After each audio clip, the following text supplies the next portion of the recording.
Rightio. Thinking is good, doing is better is something that I was thinking about earlier on. And so this next segment has an opportunity to engage with Sonia Baker from the Hamilton City Council and looking ahead to a community that is about to be developed there that will become a vibrant community for some 20,000 people. And to introduce that and to facilitate this, it is my pleasure to introduce Brad Cowley from the New Zealand Green Building Council. Brad is the manager of the Green Star rating tool, which assists the Green Star team and identifies new opportunities for the use of the Green Star tools, things like design and build, performance, interior, communities, to make our buildings better. Brad has been advocating for green buildings and sustainability for over 20 years, including starting up his own business, creating and installing rainwater catchment systems in Oregon. Happy to talk rainwater tanks with you for quite a long time, Brad. Ladies and gentlemen, Brad Crowley.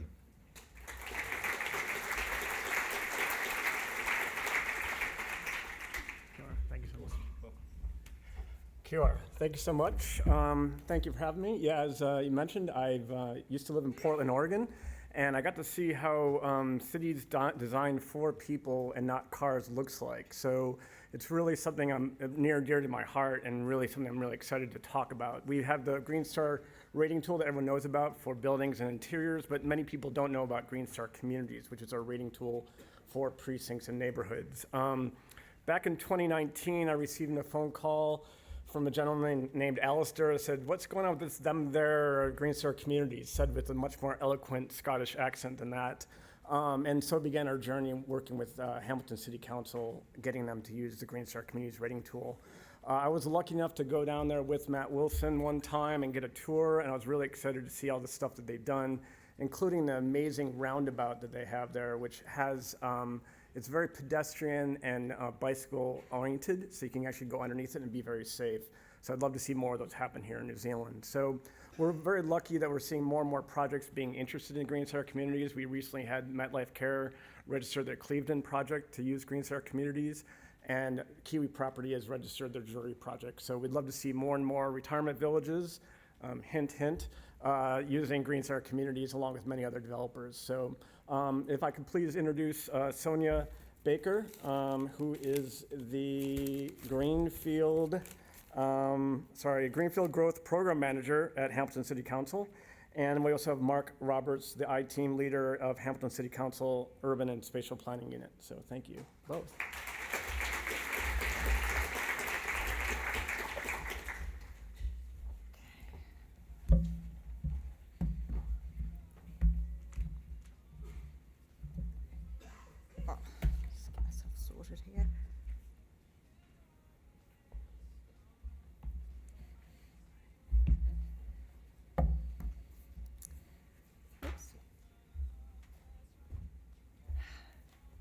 Tēnā koutou katoa. So it's my privilege today to be able to talk you through our presentation, and then Mark's going to do all of the answering of the questions afterwards, so he just doesn't know that yet. Team effort. So yes, it's my absolute pleasure to be here today, and a great opportunity to showcase Peacocke and the program approach we've taken to enable an attractive and sustainable new community. Now, I could talk for hours on this topic, so to avoid running over time, I'm going to try and keep it simple and to script by starting with sharing the context and vision, and then I'm going to talk about what we've done, how we did it, and what we learnt on our journey to growing a new community. There we go. So if you haven't already heard, Hamilton City is growing fast. We already have around 180,000 people, and in the next 50 years, it's projected that that number's going to double. So to be ready, we're investing in the right things at the right time to enable new communities. And our newest community is Peacocke. The area is 740 hectares of rolling farmland, which came into Hamilton jurisdiction in 1989.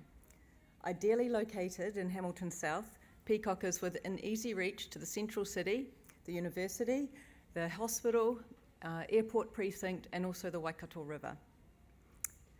Fully developed, Peacocke will have around 7,400 new homes for up to 20,000 people. And that, in comparison, is about the size of Cambridge, so it's quite staggering. While zone-enabled, Peacocke remained undeveloped as major funding to support key infrastructure was needed to unlock the growth area for new homes. This all changed in 2017 with the help and support from the government's Housing Infrastructure Fund, which was made up of a $180 million 10-year interest-free loan, very handy to have at this time, and also a $110 million Waka Kotahi NZTA subsidies. Peacocke is not only the biggest ever investment in growth, but it's also the city's biggest investment in the environment to support and enhance existing habitats, which I'll touch on a little later. This new community, once we're fully developed and over the next sort of few decades, will support a new town centre, 2 new primary schools, and also early education facilities, sports parks, and a number of community neighbourhood parks. And there's also 2 existing PAR sites which we're working on protecting and returning to iwi. So what have we done to achieve this? Working with a blank canvas, we've had the opportunity to raise the bar when it comes to creating a new community and responding to the changing environment. In a relatively short period of time, we've done a lot to unlock this growth area for urban development, starting with establishing the structure plan and Southern Links designation. Soon after, the Housing Infrastructure Fund gave us the cash injection we needed to start designing and building the strategic infrastructure, which then led on to land acquisition of properties, which was also a considerable undertaking at the time. But through this entire process, our relationship with our partners and stakeholders has been the key to our success. So I'll tell you a little bit about the structure plan. This design-led plan is centred around livability and considers things like transport, including public transport, cycling and walking, parks and open spaces, employment opportunities, and the environment and cultural heritage. The plan objectives also include challenging targets for housing density, in particular housing affordability and choice through a range of densities and typologies, which in turn will bring in a mix of people at different stages of life. We've focused on building a climate-ready neighbourhood by protecting the natural environment, giving Peacocke residents active travel options and enabling a low-carbon commute. But looking more widely, the development of this area will also improve regional connections through the opening of the Southern Links network, which is a regionally significant transport corridor. So here's a render illustrating a higher density community will look like in Peacocke, hopefully. And here's another example of high density living surrounded by shared spaces. Oops, jumped ahead, sorry about that. So we're not just planning for new homes. Urban development is already underway. Stage 1 in the top of this slide has more than 340 homes. However, these homes were able to be built because they weren't reliant on the HIF infrastructure projects. And in the foreground, under construction, is the Aurora development, which fully developed will have around 300 new homes. Consents are also in place in the north of Peacocke, with a 230-unit retirement village planned and an 1,100 home development called Amberfield, which runs alongside the river. And we're hoping that both of these developments will get underway later this year. Community parks and open spaces are a high priority in Peacocke, and these are photos of Te Ao Park, which is our first park completed in 2020 to support the new neighbourhood in Peacocke Stage 1. A couple of points to highlight is that Council worked really closely with mana whenua to incorporate the area's history in the playground, and it was also fully funded and built by developers just as the community was growing, so good timing. Through design and implementation, Peacocke will be set up from the beginning to respond to the climate challenges the country is facing. Part of our plan is making sure we're managing stormwater right through wetlands and green spaces to provide drainage.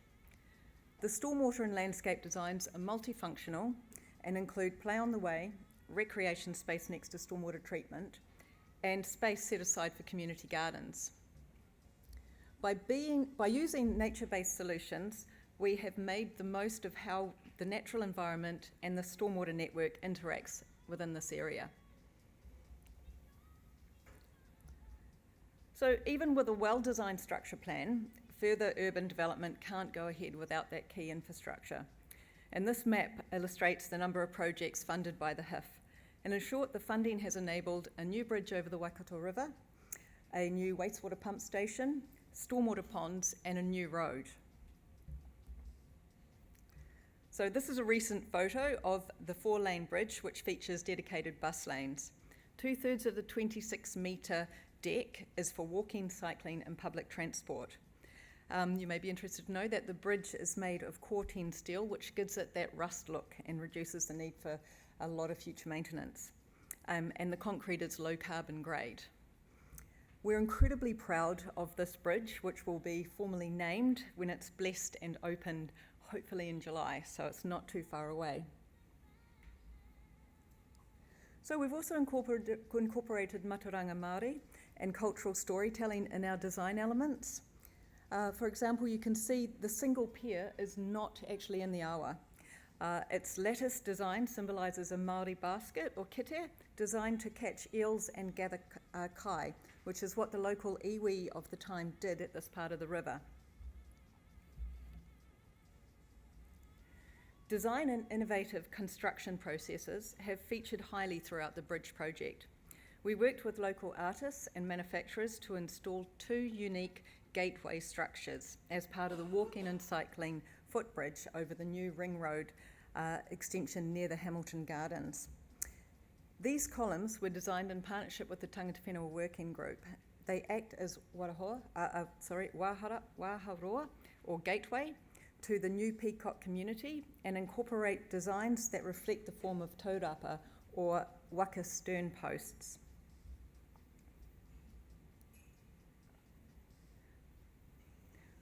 We've designed a transport system that improves well-being and livability. Wider footpaths, separated cycle lanes, and a public transport network will give Peacocke residents active travel options. The benefit of this means people will have the opportunity to choose how they travel around the community and city, and in turn there will be lower emissions and lower cost of living. And pictured here are 2 of the new roundabouts that Brad mentioned, which include 7 underpasses integrated with shared footpaths and cycleways. Bikes on Pipes, located in the green circle on the map, stands out as a mode shift and energy reduction initiative by leveraging investment to achieve broader outcomes. Walking and cycling options over gravity-fed pipes is definitely a win-win solution for all. And this dovetails nicely into these photos of the Northern Pump Station. This national award-winning project for the Northern Wastewater Pipeline will receive and hold wastewater for not only the 20,000 residents in Peacocke, but also for thousands more in the neighbouring communities. The wastewater will be pumped across the new bridge north to the Puketi wastewater treatment plant. So that was all about what we've done. How we've achieved all of this is by a whole community approach rather than just looking at it as individual projects. We focused our attention on the key factors which would help us achieve the outcomes and vision we were striving for. We committed to building partnerships and trust across all our stakeholders from the very start of our journey. We also deliberately focused on protecting and enhancing the existing environment and in turn support the future community to live more sustainably. Our relationships with our partners and stakeholders has been a critical factor for success in getting things done. The HIF funding was the catalyst we needed to start. This high trust model with the Ministry for Housing and Urban Development and NZTA Whakakutahi has enabled Council to invest in long-term relationships and make firm commitments which in turn supports developer confidence and allows coordinated planning and investment. Hamilton City is delivering results by having the right governance in place and expertise working on the project, and working closely with not only the government, but also partners such as iwi, developers, Department of Conservation, Ministry of Education, and of course our community. Acquiring a sizable amount of land across the growth area has meant we've needed to form close relationships with those affected landowners and surrounding community. Consulting with and keeping the community informed has been a high priority, as well as working closely with contractors to ensure that they not only understand their role in the project, but also how it fits into the wider program. It's important to highlight that part of Peacocke's uniqueness is its past, and as such, we wanted to ensure the cultural values and heritage of the area were recognised and protected through strong Māori partnerships. The high trust model we established with the government helped kickstart design and build. However, the principles of partnership with iwi were embedded from the very inception of this work, when in 2009, Waikato Tainui supported the process to establish a Southern Links specific tangata whenua working group. In partnership with the working group, cultural symbolism, tangata whenua values and storytelling have been incorporated into transport networks and Three Waters infrastructure, which you've seen a bit of today in the previous slides. The group is made up of delegated members listed from the local hapu that are shown up here. Cool. Partnering with iwi has brought a more holistic nature and approach to the Peacocke program and how we work together to deliver cultural symbolism and design. Other examples of working together include cultural inductions for contractors by introducing a holistic approach while helping to educate and inform contractors about the cultural heritage of the place. Kaitiaki monitoring of projects and formal blessings have also featured consistently across all projects.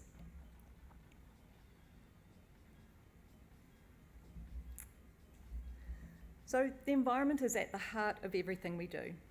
Peacocke is special because it's the only place in Hamilton where there is an urban bat population. Therefore, we had to look differently at how to increase the population in this space. The investment we've made will protect and enhance our natural taonga, green spaces and biodiversity by restoring gullies, planning new wetlands and providing safe habitats such as bat flight corridors and lizard subdivisions for the native lizard population. This map illustrates the number of initiatives we're introducing across the growth area, ranging from bat roosts to gully and stream restoration and more. But before I continue, I think I'm just going to pause there and actually show you our video that really does explain what caring for the environment means to us.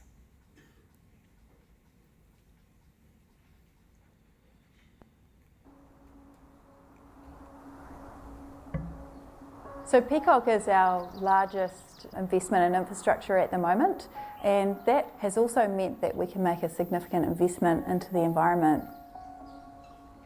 So the vision for Peacocke is to enable an attractive and sustainable community, and what that means is that once complete, people will have a connection to the land and also to each other. The ability for people to access parks, to go to a quiet place, to listen to birdsong is so important for well-being. Hamilton City is growing really fast, and Peacocke plays a key role in providing homes for the growing population. When complete, Peacocke will be home to up to 20,000 people. One of the roles as a kaitiaki is to protect our tupuna awa, Waikato, the river from any waste or anything harmful that's entering the water, as well as waterways that are on the project itself. Working with the environmental advisor as well as the other hapu representatives, monitor topsoil stripping and all the piling works that happen on this project here. It's more about the cultural values, supporting our next generation and our connection to the environment. So we have an expectation that over the course of delivering Southern Links, we would have restored at least 15 hectares of gully back to pre-European standard. We have 2 areas within Peacocke that we've identified for lizard habitat restoration. We're also restoring 1.5 kilometres worth of stream. Peacocke has the critically endangered long-tailed bat present, and so what that means is that we've had to really carefully plan to make sure that we can enable homes for people as well as protect the bats and even increase the number of bats and other species in the area. We're committed to doing things differently in Peacocke and leading the way in terms of looking for better ways of delivering communities.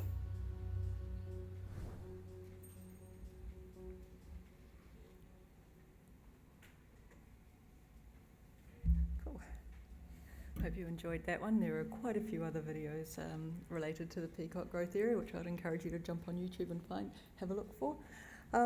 So to quickly recap, the Environmental Monitoring and Management Plan sets out to identify potential effects of earthworks and infrastructure and how we intend to achieve a no net loss of terrestrial, wetland and stream biodiversity values. Listed here and what was spoken about in the video are some of the things the plan will deliver. And it's important to also note that developers are also playing a part to mitigate loss of bat habitat through restoration and contributions set outside the area. And here's a breakdown of the funding budget to deliver the Environmental Monitoring and Management Plan. As you can see, they're not small numbers. People think creating infrastructure for growth comes at the expense of the environment, but we're showing how an innovative approach can improve the environment as we work. The funding available for roads and infrastructure gives us the opportunity to invest in environmental and cultural outcomes that simply would not have been there before. Developers, community groups and landowners will also make investment to supporting the unique ecological makeup of the Peacocke area. So Peacocke is registered for a Green Star Communities rating, as we believe the program meets the Green Star Communities definition. The idea came about when the infrastructure contract awards were being approved. The further we explored, the more we realised how much the structure plan and wider program aligned with Green Star Communities. Green Star presented the opportunity to shine light on what we were already doing across the organisation and how we could better align. The area is already benefiting from our approach to technology through initiatives such as smart cities and digital twin. By developing a digital twin, we've created a 3D view of Peacocke, which can be used as a communication tool that allows for a fast understanding of infrastructure, zoning and environmental issues in Peacocke. Benefits to date have been time savings, ease of accessibility, being web-based, but most of all, the ability to tell the Peacocke development story easily and convey information quickly to the community, developers, industry, environmental groups, etc., and also across the organisation.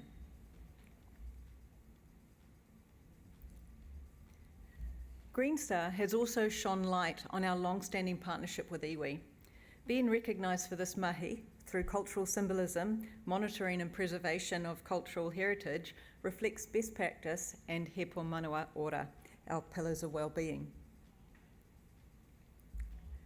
And through the Green Star process, we've also introduced new initiatives to support and guide the Peacocke community when it comes to resilience, sustainability, urban design and planting. A benefit we have seen from adopting the Green Star accreditation process is that people within the organisation have a greater awareness and now are actually leveraging off each other and working more closely.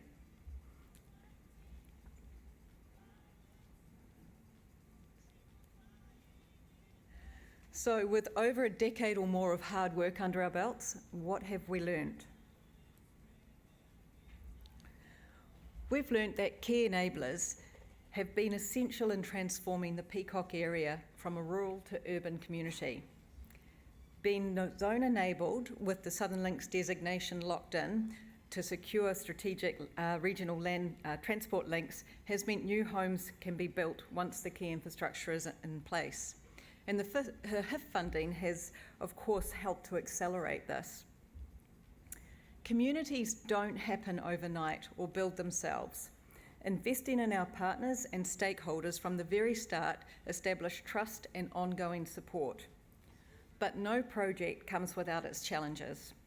And the challenges for us started in 2020, when immediately after works kicked off, we were of course faced with COVID lockdowns, which caused operational restrictions and longer lead-in times for materials. The economic downturn has meant we've needed to look for innovative funding solutions to unlock development in these challenging times. And of course, the impact from recent natural storm events has also presented their own challenges.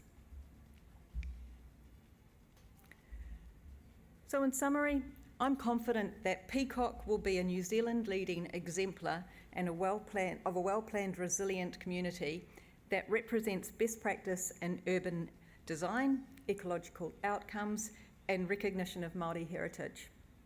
I believe the key elements for creating a new community are people, is at the heart of what we do. Partnerships to achieve outcomes. They say it takes a village to raise a family. Well, the same can be said about needing strong partnerships to build a new community. And sustainability, which I describe as guardianship for future generations to be able to enjoy a healthy, resilient and connected community. And I'd just like to finish by saying that with careful and deliberate planning and decision making, I know we can strike a balance which supports development while minimising impacts on the environment. Better still, enhancing the environment to achieve the best outcomes for new and existing communities. Thank you.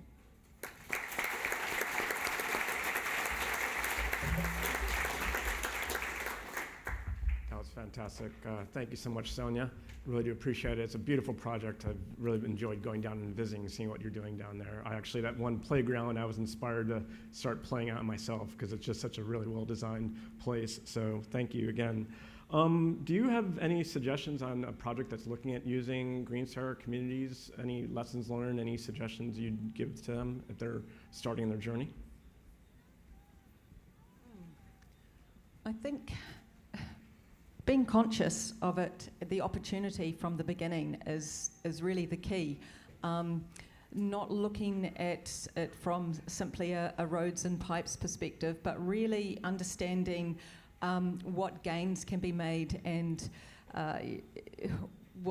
being deliberate about thinking what sort of materials do we want to use and what are the outcomes we're striving for from a sustainability perspective. And then making sure that you're getting all of your partners on board with this idea. So when tendering for projects, really make that a high consideration so that whoever you're going to be partnering with really understands what your vision is. Great, thanks so much. So got some questions here. So to what extent is Hamilton City Council using high density housing to maximize capacity in the space and approach enabled or restricted by environmental objectives? I think I can answer that one. So we are, with the structure plan and the development of that area, there was a structure plan in place before the new one, and that was very low density. So with the protection of the ecology and the corridors, we looked at increasing density. So we've actually gone with quite high densities within Peacocke's, a lot more of the medium density to high density development around centres. We've looked at a lot more neighbourhood centres, so the 20-minute cities or centres. So yes, we have taken that into account when we built the structure plan. Fantastic. Are you guys looking at incorporating that amazing work you did with the pipes and bridges? Are you going to do that more in Hamilton City going forward? Absolutely. Yeah. It seems like a no-brainer. It's fantastic. Peacocke is the new benchmark that we're basing everything else on. Yeah. It's fantastic. So what tools do you anticipate using to ensure that your vision for Peacocke is not diluted by individual developers at the subdivision and delivery stages? Yep. So we've got quite strong policy direction around what we want the outcomes to be for Peacocke's. Quite strong rules around the subdivision and master planning, as well as we've developed a urban design guide as well for Peacocke's as well to guide development. Great. How have you, or how do you plan to engage with design specialists to ensure a diverse, high-performing, and quality community beyond the conceptual feasibility stages? Again, we have the design guide. We also do have an urban design panel, and this is something that we're wanting to push in the future around Green Star, and then with making or getting Peacocks accredited through the Green Star communities. I think it gives us a bit more leverage to actually have those discussions with developers within Peacocks as well. Great. And just, can I add to that? Yep. We've actually got some really long-standing relationships with our developers. They're local, you could say, and they really want to create a legacy. And when discussing urban design outcomes with them, they're really passionate about what the final product's going to look like, and working together with other developers to ensure that that end result does mirror what our vision is. So having that close relationship with them and knowing that they should have a shared vision is really, really important.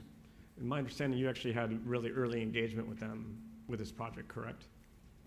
That's correct. Yeah. Okay. Affordable housing, how are you planning to achieve it? Affordable to what extent? That's a difficult one for us. I think from the planning and the structure plan, we're really providing that opportunity for different typologies, different densities, and we are, as the council, encouraging and looking at pathways to actually get affordable housing into Peacocks and other areas within the city. Great. Who needs to do what to get more projects like Peacocke planned and delivered?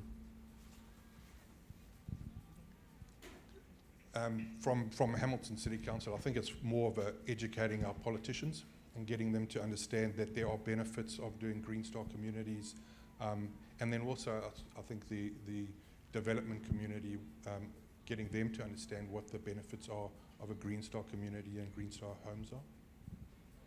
Fantastic, thanks.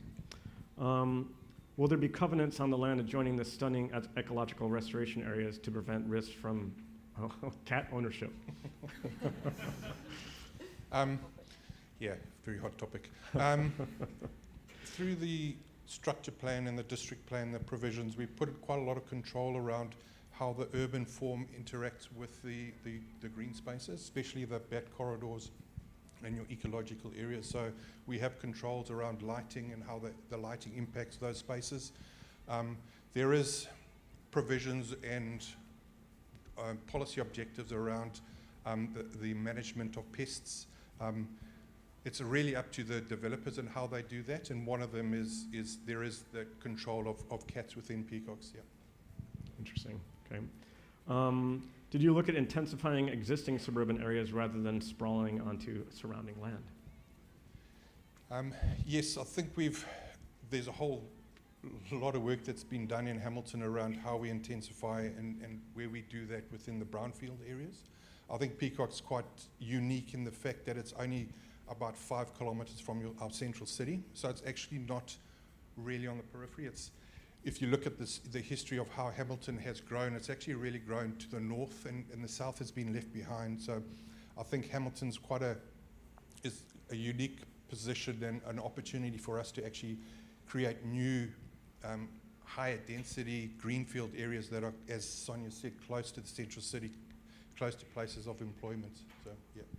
Great. And the idea of building Peacocke in this new community isn't so that it's isolated. We, the intent is that what we're building in Peacocke will be then integrated with the surrounding neighbourhoods and areas. So there's going to be a couple of primary schools, yet those children will then need to go outside of the Peacocke area to go to high school, and obviously we'll have various amenities that people outside of the Peacocke area will want to take advantage of by coming in. So plus the transport connection through the growth area. So yeah, certainly not designing with the intent to isolate. Yeah. I think a good example of that is Sonia saying that the high school, they've now taken the initiative to redevelop the high school, knowing that there's a new community actually on the doorstep, and so repositioning themselves to actually accommodate the growth within that Peacocks area. Great. Do you support innovative products in your project, or what are the innovative products being used? Yes, we support them. Not sure about. Yeah. I mean, I think one of them is the use of what we call bat boxes within peacocks. So I think they're used throughout New Zealand, but we've got a number of projects where we've used bat boxes to support the growth and the retention of the long-tail bat population within the area as we develop peacocks into urban environments.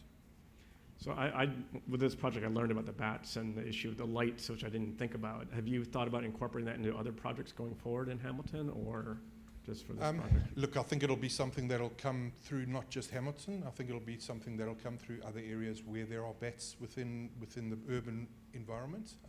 I think we've been working closely with ecologists and the Department of Conservation around how we actually still interact between the urban form and the bats. Yeah.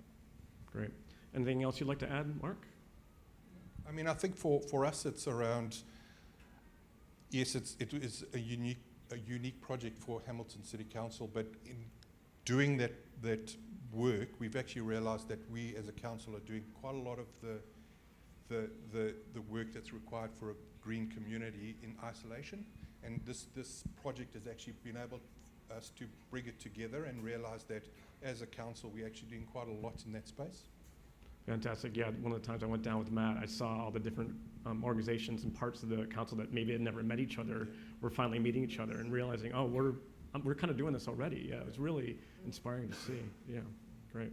Well, thank you all very much for coming down. Great project. We look forward to seeing what happens with Hamilton, Peacocke in the future. So thank you so much. Thank you.